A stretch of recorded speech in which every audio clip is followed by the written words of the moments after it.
Working closely with clients, Lanco Group is able to meet the complex infrastructure requirements for residential, commercial and industrial developments on time, on budget. Find out more at lancogroup.com.au. Lanco Group, your business partner for engineering solutions. Are you looking to change your destiny in life? Be your own boss? Start your own business? If you are, you need people who understand your needs and are committed to helping you make it happen. At DKP & Co Chartered Accountants, we are more than just accountants. We are business advisors, taxation consultants and strategists that specialise in setting up businesses. We understand the client and give them the very best customised advice and strategies to achieve their goals. Visit our website dkpco.com.au or give us a call today on 03 9023 9370. Fast, proactive, personal. That's DKP & Co Chartered Accountants.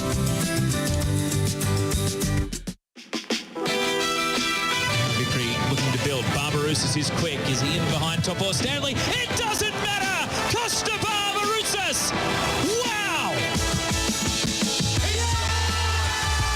Like a salmon, a spawning salmon. And Diamante again! Oh, he's done it! Unbelievable kick from Maria.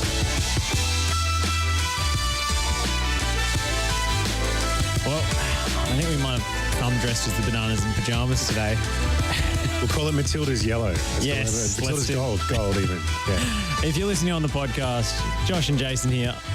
Jason has come in the Central Coast Mariners kit, and I have gone for the Chiang Mai FC jersey, which is the only Thai football shirt we have in the studio. But I think they're a second division club these days. But in honour of Melbourne City's Asian Champions League debut on Friday night against BG Pathum United, we're hopefully going to catch up with Ryan Walters from K-League United to preview that match a little later on in the program. He's just landed in Thailand, so we'll see if we can track him down or not. But plenty to talk about in the meantime.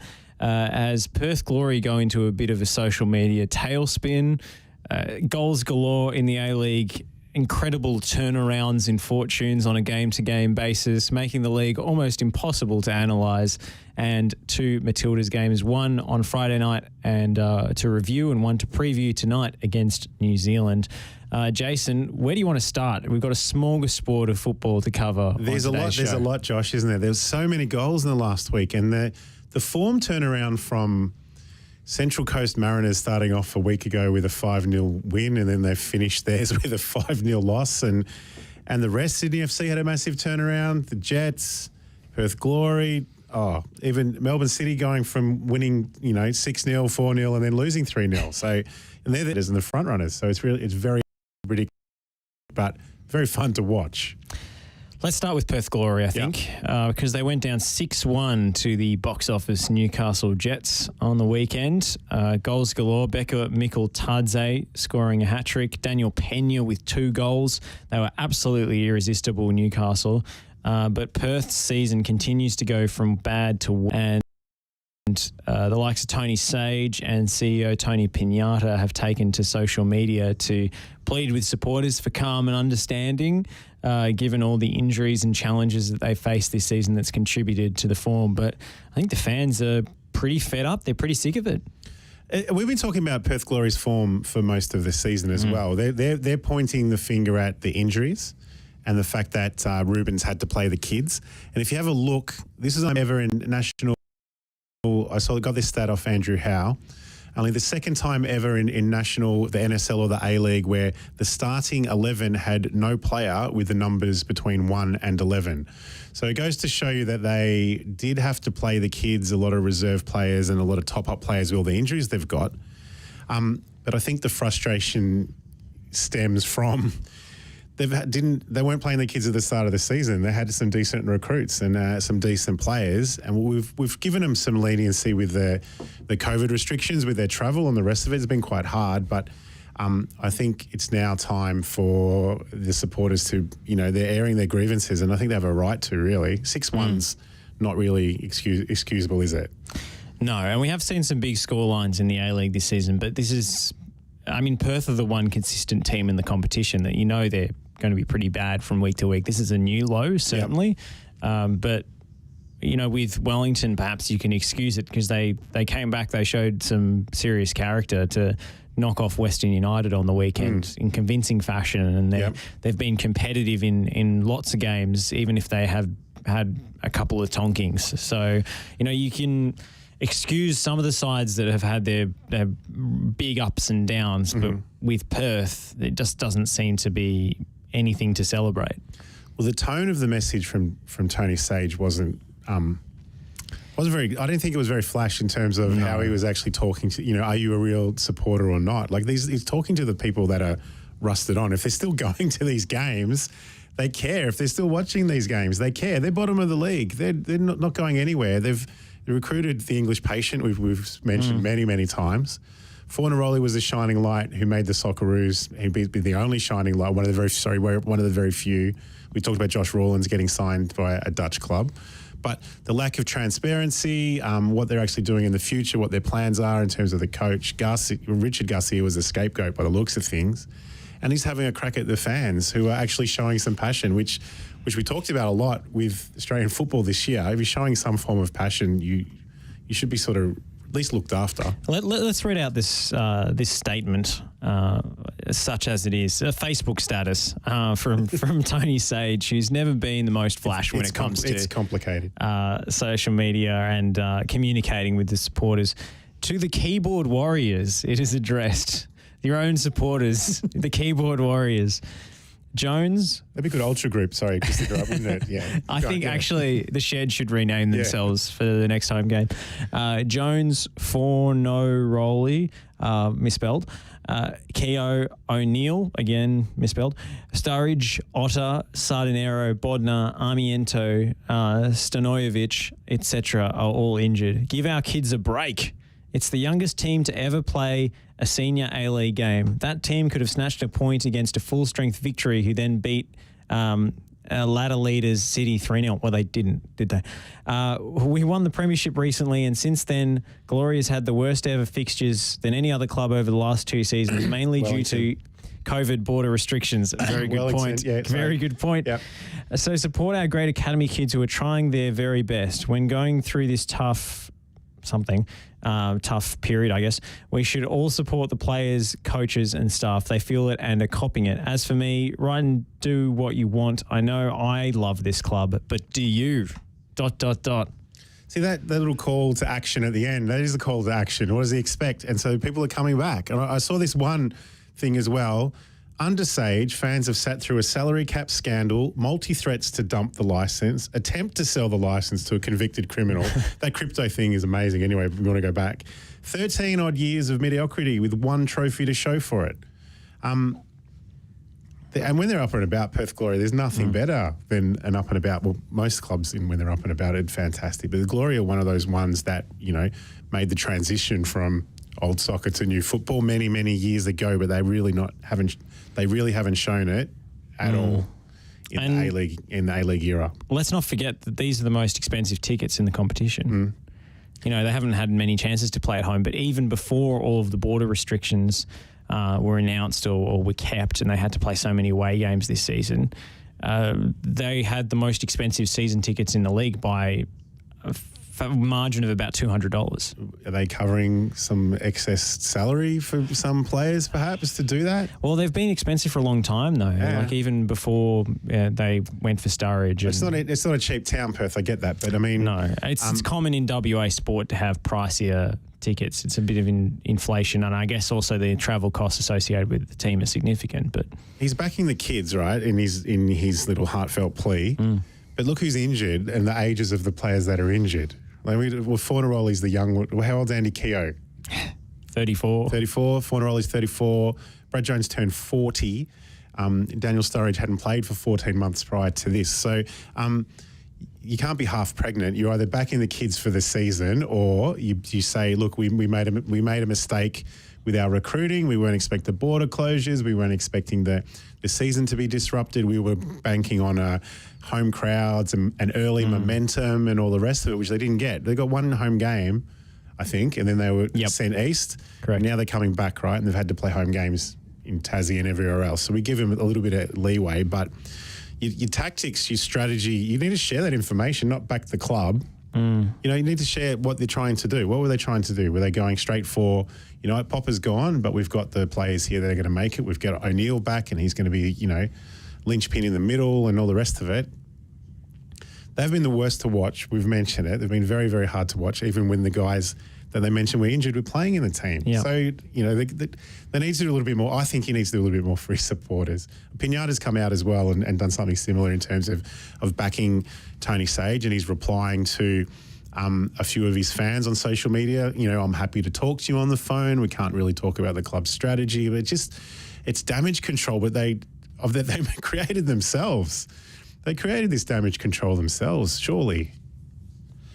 Yeah, I think this is self-inflicted. And, you know, the fact that, I mean, I'm not sure who's got access to the Perth Glory Facebook account, of course, but the fact that the Facebook account, like the official club account, has shared that Tony Sage post, if that was just something on his personal channels, fine. Yep. So be it.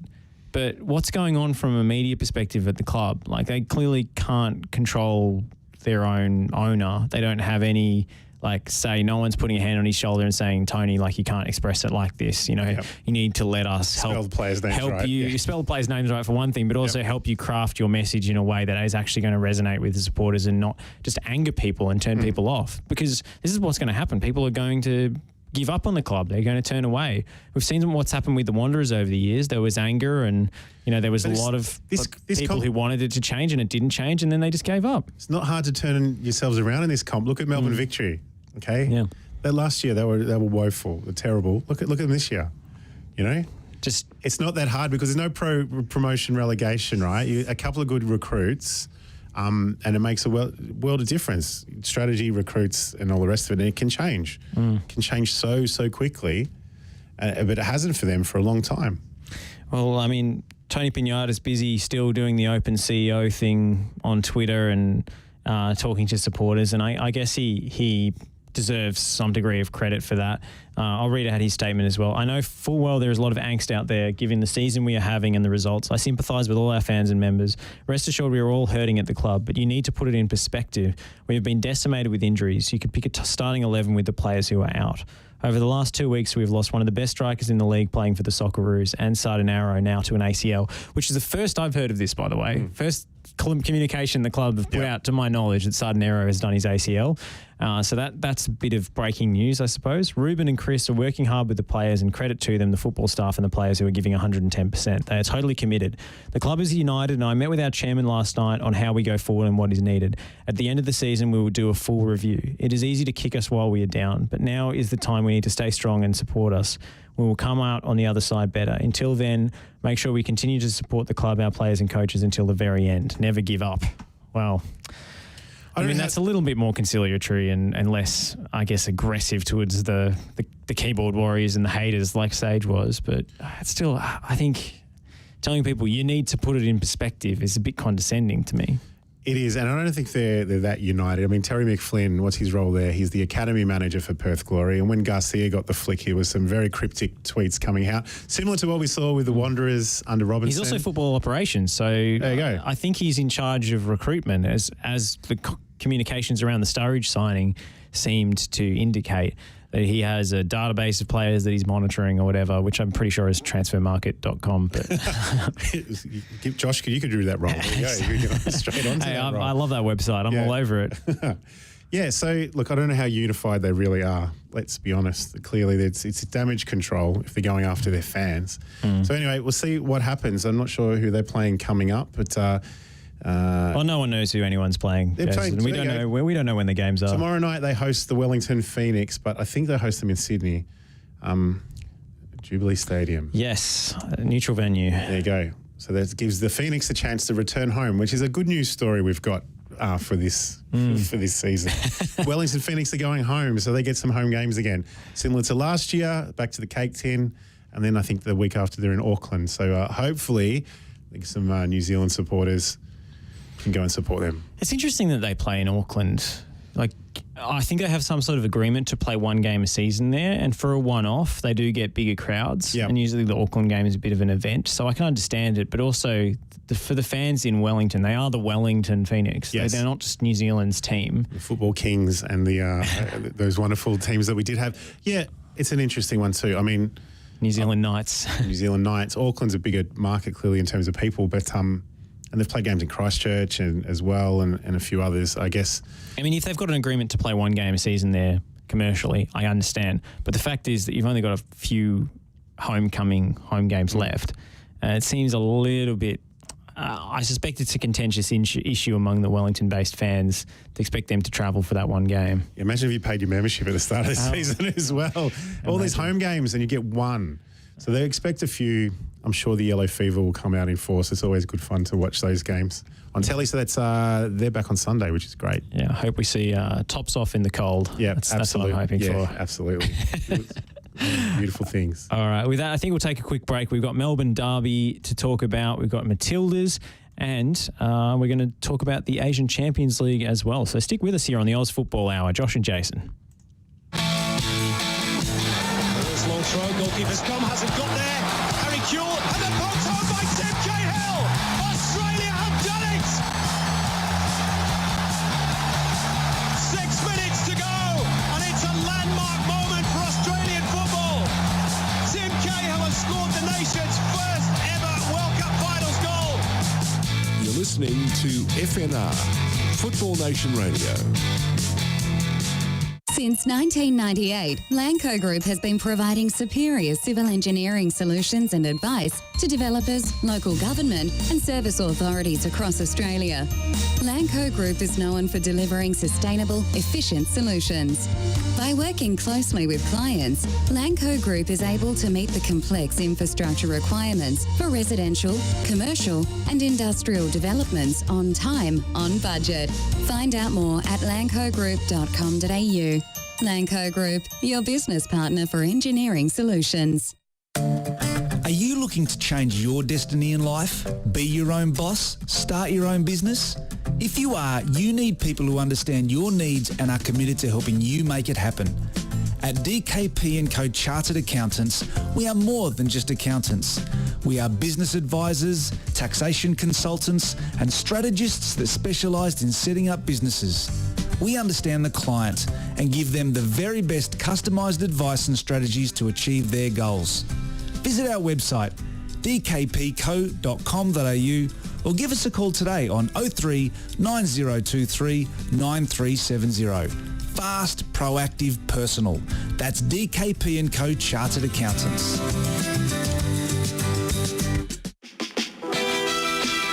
Vickery looking to build. Barbarouses is quick. Is he in behind top or Stanley? It doesn't matter! Costa Barbarouses!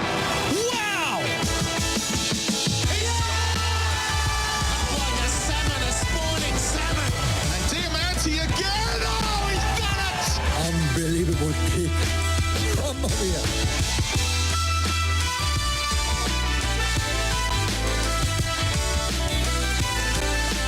Welcome back to the Oz Football Hour here on FNR Football Nation Radio. Jason Goldsmith and Josh Parrish with you until 7 p.m.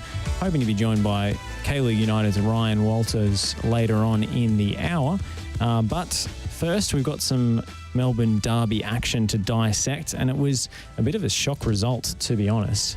Given City's form, given that these ties have usually been pretty tight, often drawn games with neither side willing to risk too much and neither side really wanting to lose. We had a pretty emphatic result for Melbourne Victory with Marco Rojas seemingly back to his best, scoring twice in a spectacular performance. It was pretty vintage Rojas, and one imagines that the All Whites recall will not be far away, Jason. Absolutely. And you think about it, the form line leading in, City had won 6-0, then won 4-0 against Sydney leading into it, and Simon Hill was calling it as, it's their title to lose, their grand final not to be a part of. Rojas has been amazing. Well, I was a bit cheeky about him the last week or so. He certainly turned it on with some cracking goals. We've got Lockie Flanagan joining us now as well, who was at the Derby. Lockie, what did you make of City's disintegration, shall we say? It was interesting. I think City's biggest problem in this game was they committed the golden mistake, the one thing you can never do against a Tony Popovich side, and that's concede within 5 minutes. You can never ever cough up an early lead to a side who are so as stout as Victory are defensively. That was problem number one. But I just think they just got wrecked down both flanks. I really think, particularly in that opening sort of 20 to 30 minutes where Victory did just sort of steal a march on the game. Scott Jamieson had a really, really tough time, battling with Marco Rojas and Davidson bombing on as well. He really just got overwhelmed, and obviously the penalty that gets given away, it's obviously Glover is the player who commits the foul, but he sold a little bit short by a back pass from Jamieson, and then he was caught. Obviously, not much you could do about the second goal. That one's on Glover, but the third one, maybe Jamo's a little bit too far away from Rojas. To be fair, it was a fine finish, as all of Rojas's goals were. Take nothing away from that, but yeah, I just think that weakness down both flanks really cost them throughout the game, and 1-0 is a hard enough situation to come back from against Tony Popovich Melbourne Victory. 3, when you also lose your best midfielder to a hamstring injury within 40 minutes, forget about it. Forget about it. Yeah, pretty much. I mean, Rojas has made a habit of scoring against Heart/City over the years. He's a perennial menace in these fixtures. But do you think the last couple of games has signalled a significant turnaround in his form, a return to the Rojas of old? Yeah, he's back. He's back. Officially? How he's not in the New Zealand squad at the moment. Like, if he was an Australian playing in that form in the A-League, we would be calling for him to get into the Socceroos. We've caught up worse, to be fair. So. You know what I mean? But he was in magnificent form. You mentioned Tom Glover. All right, so the Jamo back pass for the penalty wasn't really... He didn't have... Well, it was his fault because he caused the penalty, but the back pass was short. The second goal he punched, the double fist punch, there didn't seem to be anyone near him. You want to talk me through that? Like I said, that one was definitely on him, because I was speaking to a few other people on the night, including a couple of people who were with me. One of them is a goalkeeper, and they said to me that ball in that kind of an area, the way it came in, it should be a collection with both hands, and he had both hands to it very clearly. I mean, he was able to get 2 fists to it. Why not, instead just try and, really assert yourself on the area and claim it? I really, other than the pressure of the occasion and the amount of bodies in the box, you don't want to get it wrong. Victory will feed off the scraps. I cannot for the life of me imagine why you would want to go for the double-fisted punch in that in that moment, especially if where you're punching the ball to is the one spot that people are usually waiting at from the downfall of a corner. Like, people are always there's always someone on the edge of the box. Yeah, well, the free kick, I think it was. But I agree, he was the only one in the air for that. He must have been rattled. I mean, that was the second goal. That was at 14 minutes. So 3-0, and that was after 27 minutes. The score was 3-0. And then the crowd did their best to make the game finish early. So we saw the whistle, we saw the halftime whistle, which happens to be another great, I think, peak A-League moment we're going to remember for many years to come. For those that didn't see, someone in the crowd did the ref's whistle, and the game finished. The ground announcer started. They were putting cones out for the halftime game. Yeah, the juniors were out. The juniors were streaming their way up the sideline, and I thought we were going to get sort of one of those weird games you get on like Japanese TV. Yeah, Japanese TV, where you get 22 Melbourne Victory and Melbourne City playing against 100 juniors from Barwon Soccer Club. Not to be, unfortunately, but yeah, the second whistle in towards the end of the 90 minutes, I don't think fooled too many people, but the first one that duped absolutely everyone. I will put my hand up. I'll say it completely fooled me. It fooled the Paramount coverage. They cut to the Grand Prix fireworks off in the distance, and Robbie Thompson had jumped into his halftime spiel. But no, everyone was completely sold a dream by that first whistle. Shout out to whoever that was. Well done. Amazing. Like, is this going to be the beginning of a spate of fake halftime and full-time breaks? The copycat prankster. Yeah, I mean, could we have like serial pests on our hands?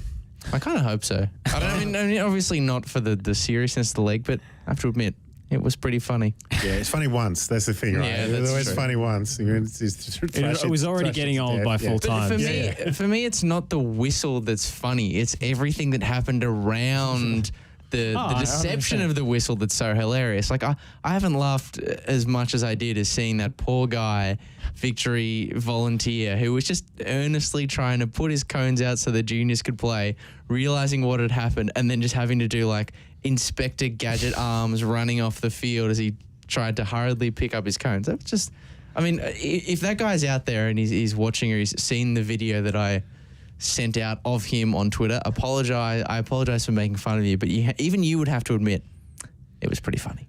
And Chris Beath looked like he wasn't happy with it at all, and he looked like an angry school teacher. Well, Chris Beath always looks like an angry school teacher. Well, he did. It was very, very, didn't see the funny side of it at all through the process. So, great. And atmosphere, Lockie, was good. North Terrace were absolutely fantastic. It was great to see nearly that whole area pretty much behind the goals filled out, and they had a good time sort of poking fun at the City fans who were stuck in the corner, who, to be fair, that they made an okay noise when the game was still in the balance, but after that, they were just fighting an uphill battle really against a whole wall of Victory voices. Yeah, no, it was good. It was the closest. I would say that the noise, at least the atmosphere of it, was probably as close as I've seen it to like the real best, like sold out house kind of things. I mean, if it had been competitive, I think that might have made a difference, but that was about as close as we've gotten, I think. What was it, 17,000? I thought that was quite good given what the weather and also what was on in Melbourne. What was going on, yeah. I mean, there was Richmond and Western Bulldogs were playing across the road. There was the Formula One. There was, the Comedy Festival. There was plenty of things to be spending your time in. You went to Crowded House as well, Jason. Yeah, I did. Sydney My Music Bowl. People everywhere. It was good. There were Melbourne's back. It's nice after a few years to be able to get angry at people bumping into you everywhere. Yeah, well, I think it was Alessandro Diamanti who was walking through Flinders Street doing his Instagram story just saying, my 2 years in Melbourne, I've never seen this many people. Unbelievable. Did Crowded House perform their famous song, Hey Now, Don't Whistle If It's Not Over? Yeah, don't dream. Yeah, the 45 minutes aren't over. That's what they closed with. Yeah. So good from you, Josh. That's all right. It's whistled wide over Lockie's head. Yep, It's too young for it. Missed it. So City were in some form leading into that. Lecky kicked an amazing goal in the midweek fixture against Sydney FC, kicked a couple. It was held fairly quiet. But the Berenguer injury, do we know how serious that was? Because he went off before half. Looked like a pulled hammy to me. Yeah, it is a pulled hammy. I think it might even have been a torn. Has he gone? Has he travelled to Thailand? I don't think so, but I'm not 100% sure.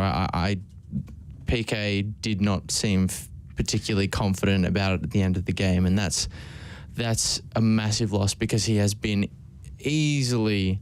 I mean, maybe I guess Lecky is sort of pulled back into contention, but if we're talking about the course of the entire season to date, Berenguer has easily been their best player, their most close to consistent Johnny player. Warren medalist favourite too. I would have thought he's been in astounding form. Yeah, exactly. So it's a massive loss, and I guess this depends on really where their end of season ambitions lie. But if you're looking at it from a league perspective, I guess it's a good thing for them that they've got that presumably month that he'll be out for. Hamstring injuries are usually 4 weeks or so. They've got that month away from the A-League, and so he'll hopefully be back by that time. But then it obviously hurts their Champions League ambitions if that's really where their aims are. But they can bring out the forgotten Italian if they remember his name. Pucci? Yeah. I think he's already gone back to his home planet. I don't think they needed him. No. Well, they do now. Might have to get him back. That's it.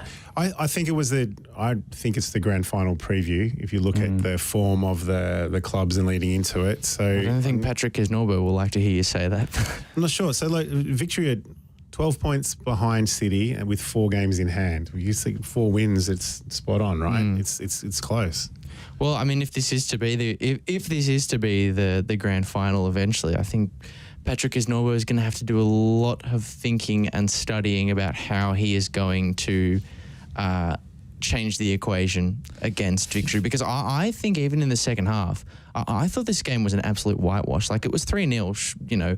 You can say that that's not necessarily the most... It's an underperformance from Victory in the second half. Victory would have preferred to get 4 or 5 and have it be a statement win like the ones that City were able to get in previous seasons. You got to try and overturn the deficit from last year. That's true. They are working. They took their foot off the pedal. They are working against a heavy aggregate, but still, like this was more than a 3-0 performance. Like, City had more of the ball in the second half, but a lot of that for me was as a consequence of Victory being happy to let them have the ball. Like, I mean, we all watched the game. You know, can you really think of a genuine patch in this game where City actually threatened the goal?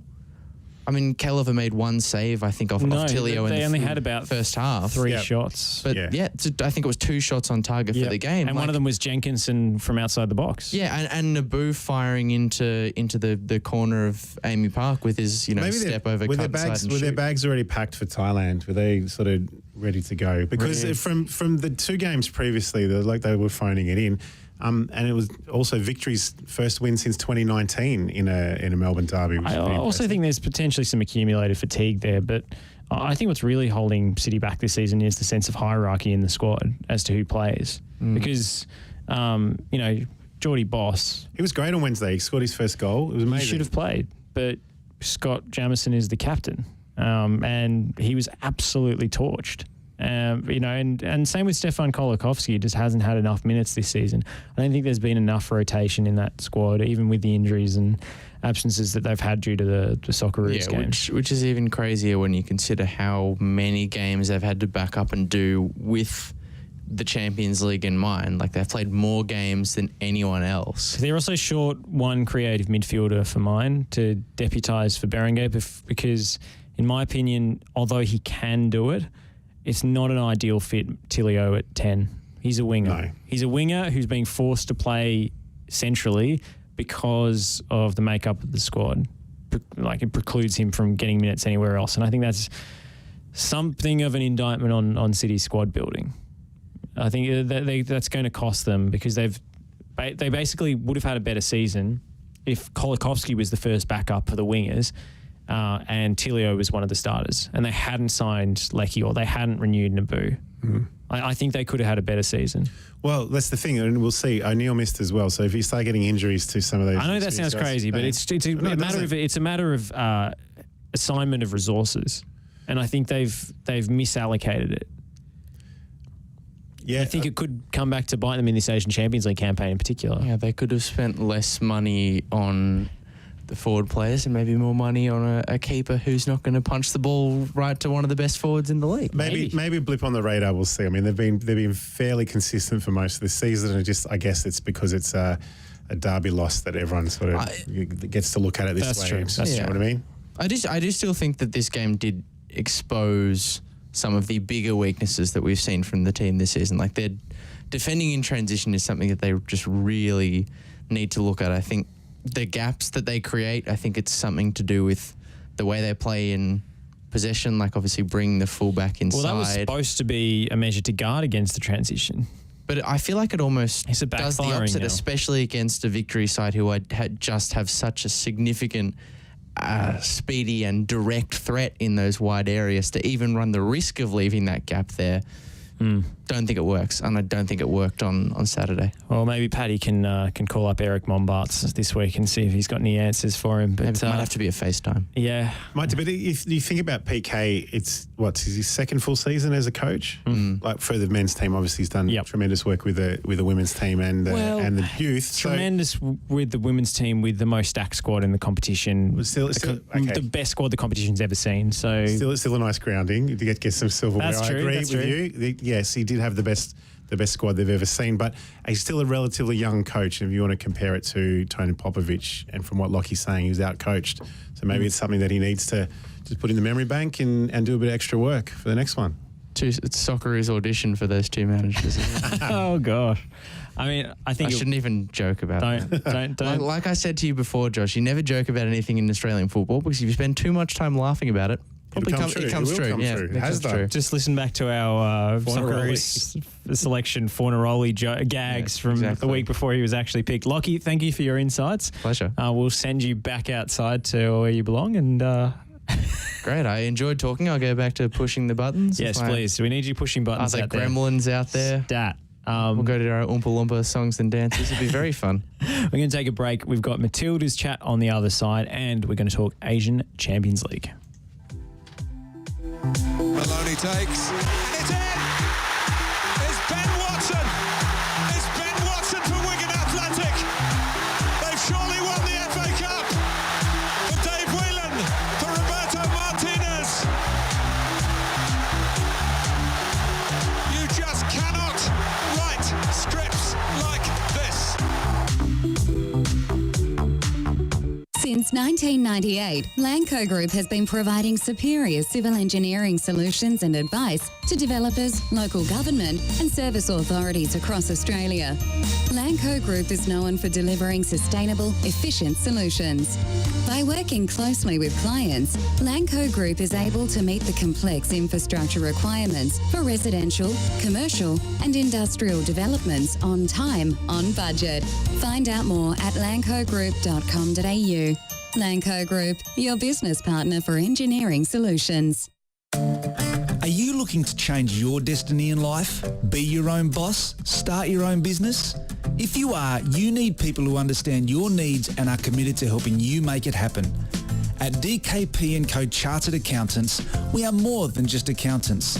We are business advisors, taxation consultants and strategists that specialise in setting up businesses. We understand the client and give them the very best customised advice and strategies to achieve their goals. Visit our website dkpco.com.au or give us a call today on 03 9023 9370. Fast, proactive, personal. That's DKP & Co Chartered Accountants.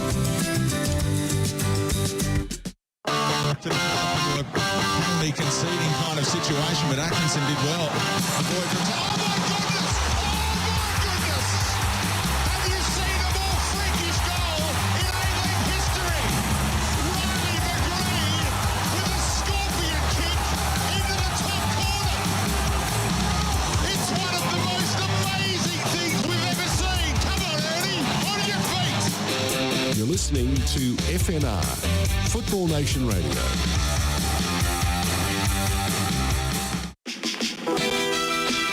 Vickery looking to build. Barbarouses is quick. Is he in behind Topo Stanley? It doesn't matter! Costa Barbarouses! Wow! Like a salmon, a spawning salmon. And Diamante again. Oh, he's done it. Unbelievable kick. Mamma mia.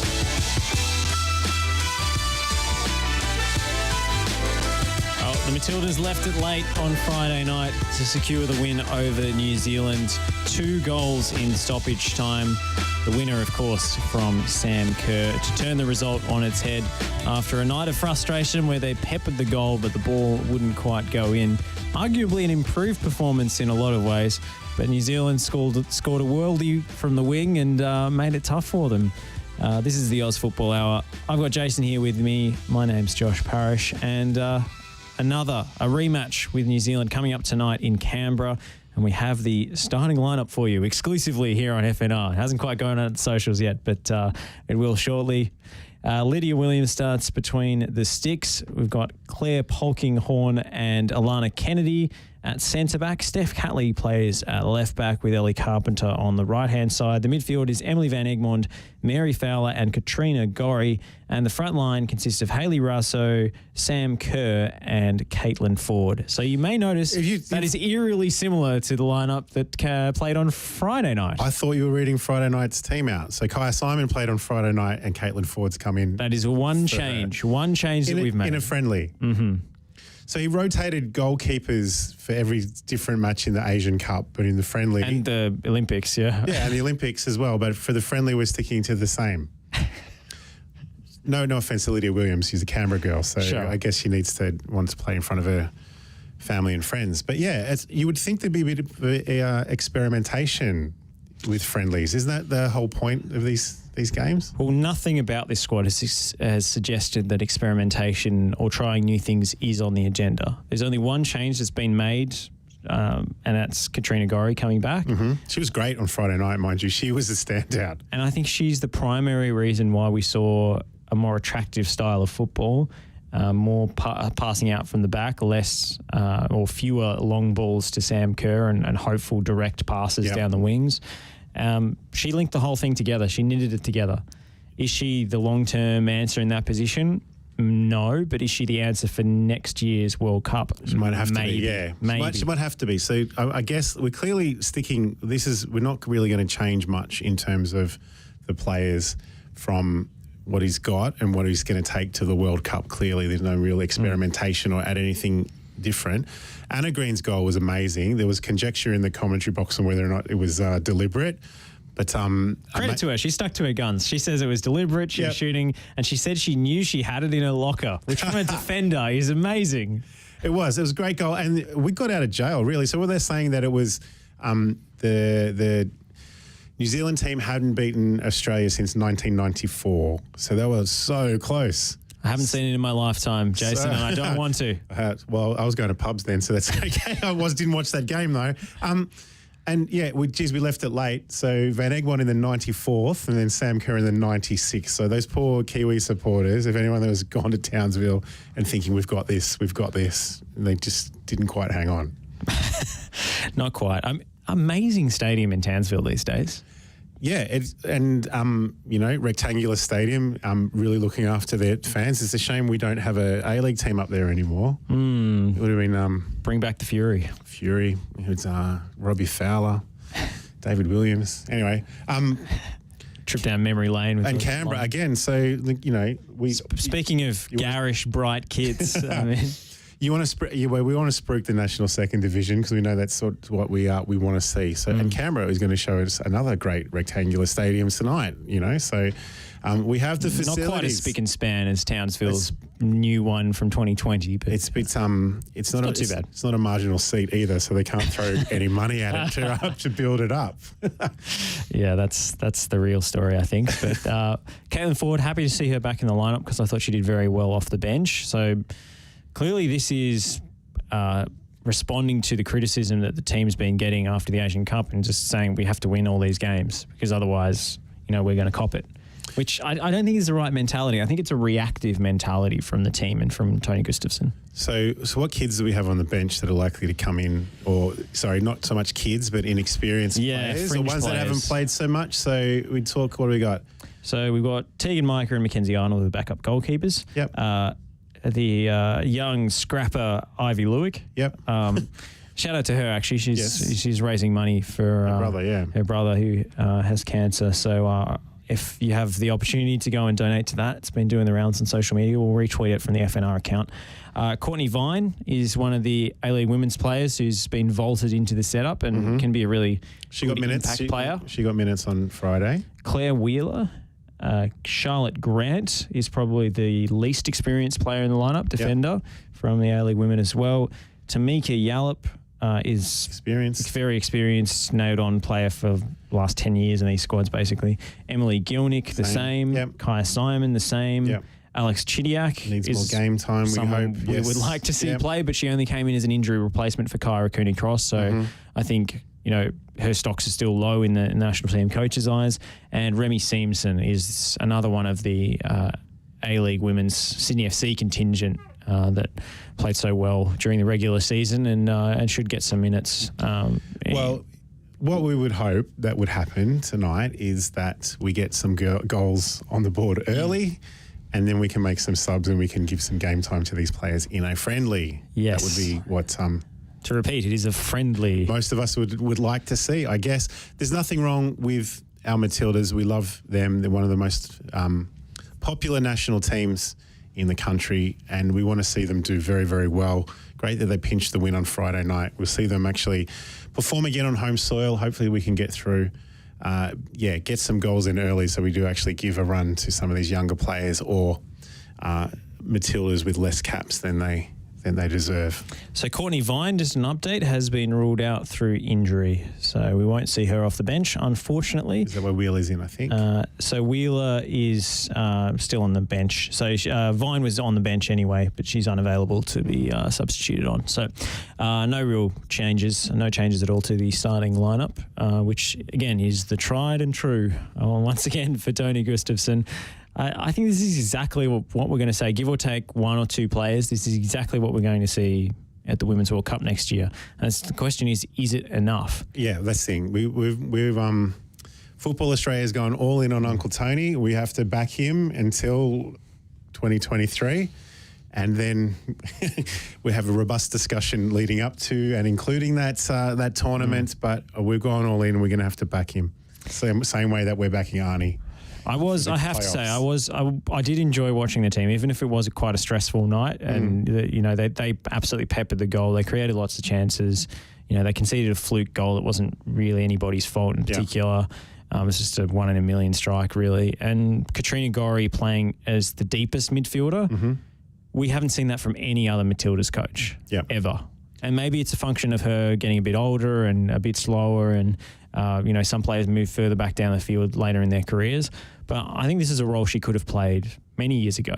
And the fact that Tony Gustafsson, at least in friendlies against New Zealand, has seen fit to try her out there, given the paucity of options in that position, is a major positive. So he deserves credit for that because a lot of managers are stuck in the mindset that the 6 is a defensive player and you have to play someone who just tackles and shields the back 4 in that role and not, a deep-lying playmaker, regista like Gorry is there. He interprets the position radically differently. I think the best coaches are the ones that got the flexibility to allow their players to play where they play well rather than play to their system, And that might give them opportunity to play Claire Wheeler a little higher up the park as, someone who can press and make up for maybe some of the defensive shortcomings of Fowler and Gorry.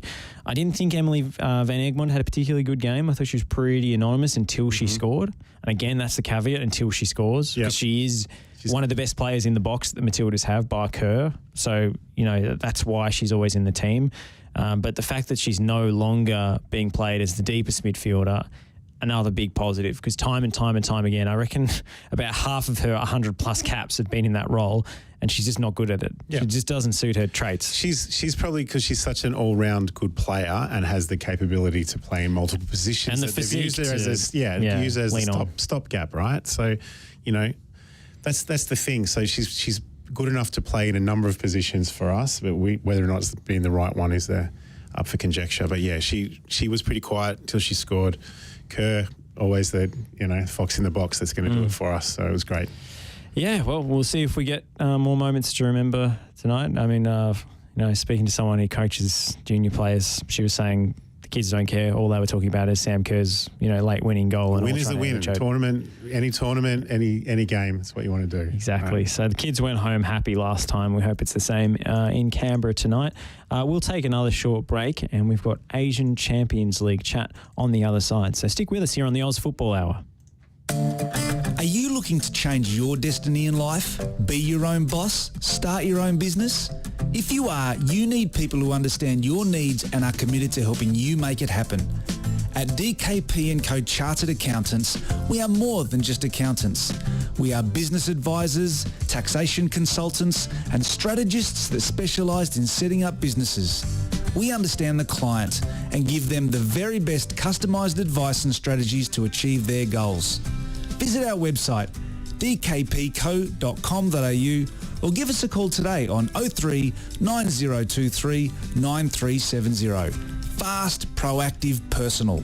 That's DKP & Co Chartered Accountants.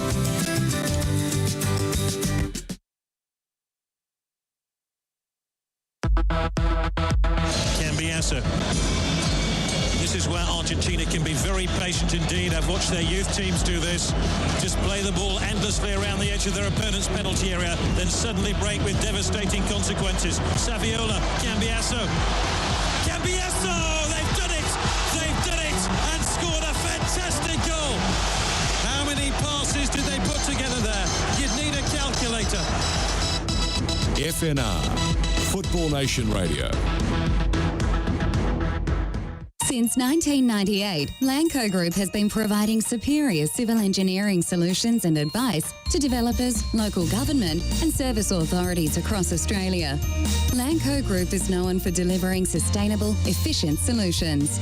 By working closely with clients, Lanco Group is able to meet the complex infrastructure requirements for residential, commercial and industrial developments on time, on budget. Find out more at lancogroup.com.au. Lanco Group, your business partner for engineering solutions. Victory looking to build. Barbarouses is quick. Is he in behind top or Stanley? It doesn't matter! Costa Barbarouses! Wow! Like a salmon, a spawning salmon. And Diamanti again. Oh, he's done it! Unbelievable kick. Mamma mia.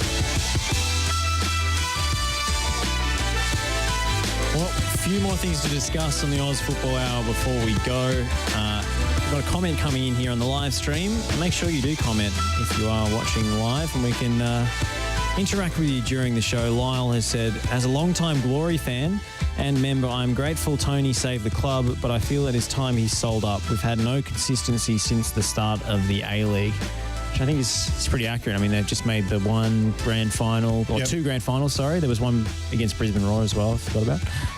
But they've been pretty starved of success given how big a club they were in the NSL. Yeah, they closed out the NSL as the club, right? The massive one that did it. And, you know, having the grand final, it having to be moved to Optus Stadium when they got done on penalties, you know, they're all the tools are there, you know, you put it together.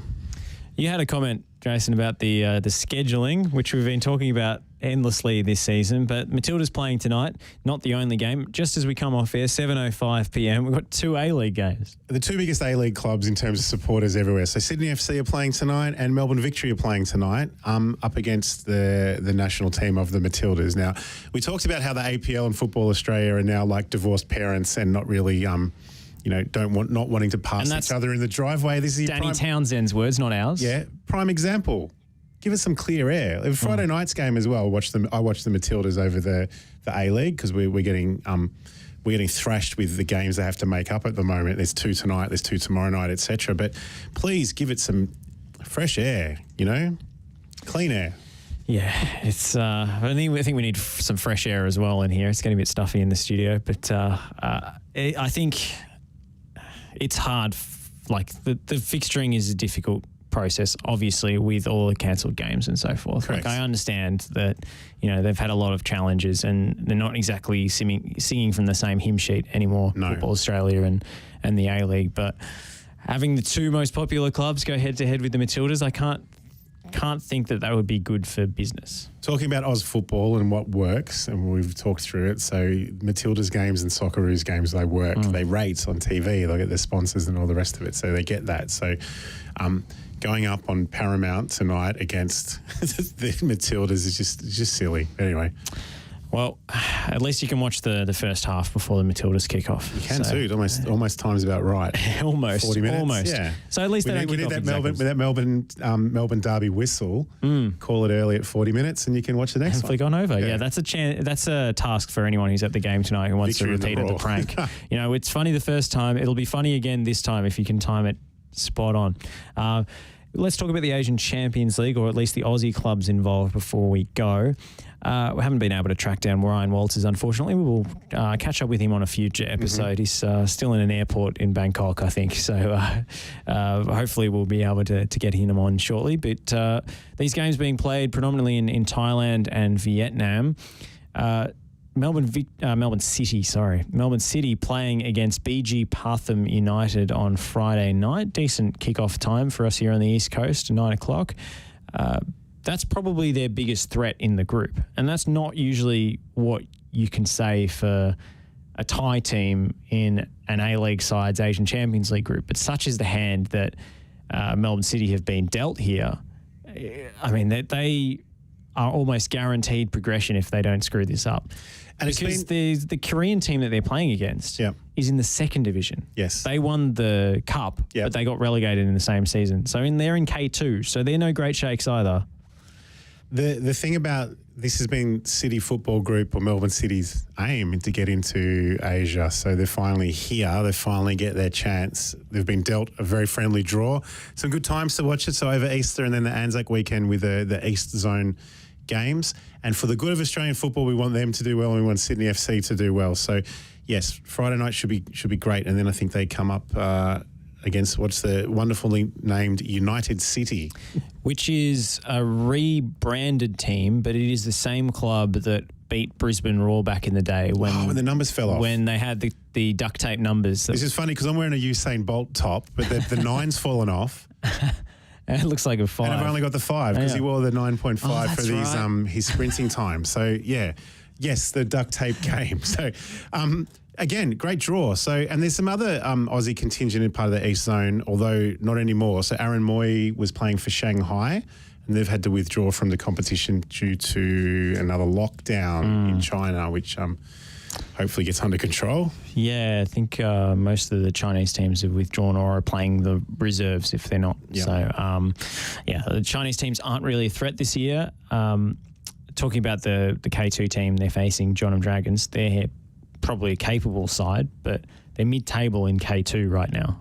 That's a great result. It's unfortunate that Florian Berenguer is injured that we just saw, which he'd make a big difference in that in this competition. But first up against their toughest opponent, BG Pathum United, who've been described to me as a very talented team who are their own worst enemy and tend to shoot themselves in the foot and make crucial mistakes in big games. I don't know if there's a club in the A-League that reminds you of. There's a few. To me, they were described like a John Van Skip Melbourne City team.